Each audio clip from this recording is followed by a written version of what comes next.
HarperCollins presents The Memory Collector by Fiona Harper, read by Sophie Roberts. Prologue. Red Coat.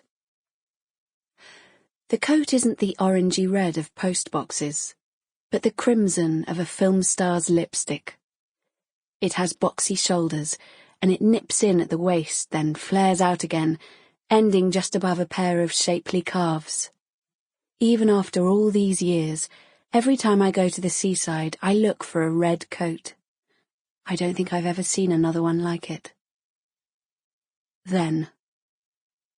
The lady in the red coat is laughing. She smiles down at the little girl standing beside her.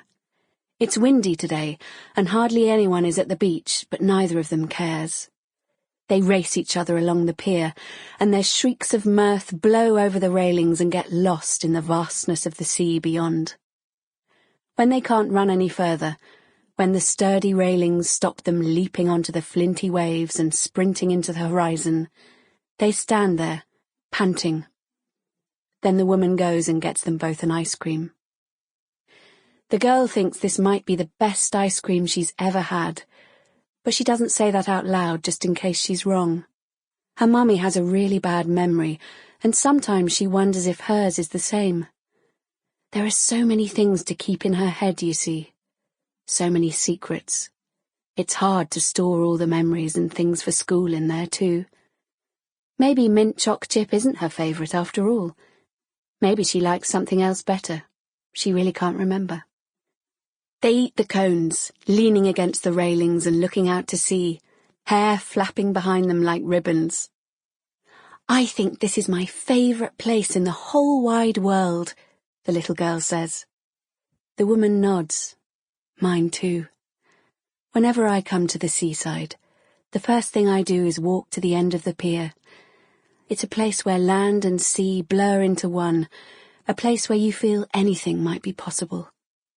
"Even flying," the little girl says, her voice full of awe. "Even flying," the woman says, smiling softly at her. "But maybe not today, eh? I think it's a bit too blustery for that." "Can we come back tomorrow, then?" "Of course," the woman says, turning to stare out to sea again. "We've come here every day so far, and we can come back every day after if you'd like." The little girl thinks about this for a while as she eats her ice cream. Where could they fly to? France or Spain, maybe even Africa. She's not sure she's got the right clothes for hot weather, though, so she turns to ask the woman what she should wear and discovers her companion is no longer smiling. She's so still, her eyes so empty, that for a moment the little girl is reminded of the dummies in the window of C&A. "What's the matter, Auntie?" the little girl asks. "Are you sad?" For a long time the lady doesn't move, but then she turns to look at the girl. Her mouth bends upwards, but her eyes still have the same faraway look they did when she was staring out across the grey, choppy waves. "A little," she says, and her eyeballs get all shiny. The girl takes an extra big slurp of her ice cream, and then she reaches out for the woman's free hand. They're very pretty hands. They're clean, and she always has such shiny nail polish. Today it's red to match her coat. "Why are you sad?" The woman kneels down so she's at eye level with the girl. "Only because I know this lovely holiday will have to end soon," she says. "But I'm having so much fun with you, I don't want it to." The girl grins. "Me neither. Can we just stay here forever, Auntie? Please, please, please." The seaside is much, much better than home. There's no shouting or shut doors, and there's room. Room to run, room to breathe. Sometimes when she and Auntie are out together, the little girl just spends ages making her chest puff in and out, feeling the salt at the back of her tongue and the clean coldness in her chest.